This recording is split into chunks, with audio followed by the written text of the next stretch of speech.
Hi అందరికీ. ఒకప్పుడు మన ఇంట్లో 100 వాటేజ్ బల్బులుండేయి. కరెంట్ చాలా ఎక్కువొచ్చేస్తుంది అని చెప్పి మనం 40 వాటేజ్ ట్యూబ్‌లైట్‌కొచ్చేసాం. అదే విధంగా పెద్ద టీవీలుండేయి 300 వాటేజ్‌వి.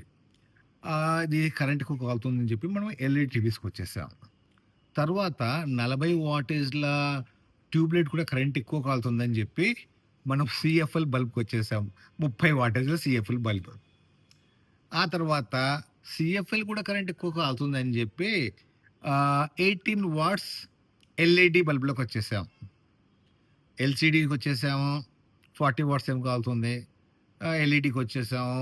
సారీ మనం ఎల్‌సీడీ నుంచి ఎల్‌ఈడీకొచ్చాం. ఎల్‌ఈడీ నుంచి ఓఎల్‌ఈడీకొచ్చాం. కరెంట్ తగ్గుతుంది అని జెప్పి.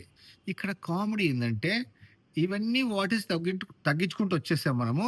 కాకపోతే కరెంట్ బిల్ మాత్రం పెరుగుతా పోతుంది. దీనికి కారణం ఏందో నాకు అర్థం కావట్లేదు. మీకేమన్నా తెలిస్తే కమెంట్ బాక్స్‌లో కమెంట్ చేయండి. Bye bye.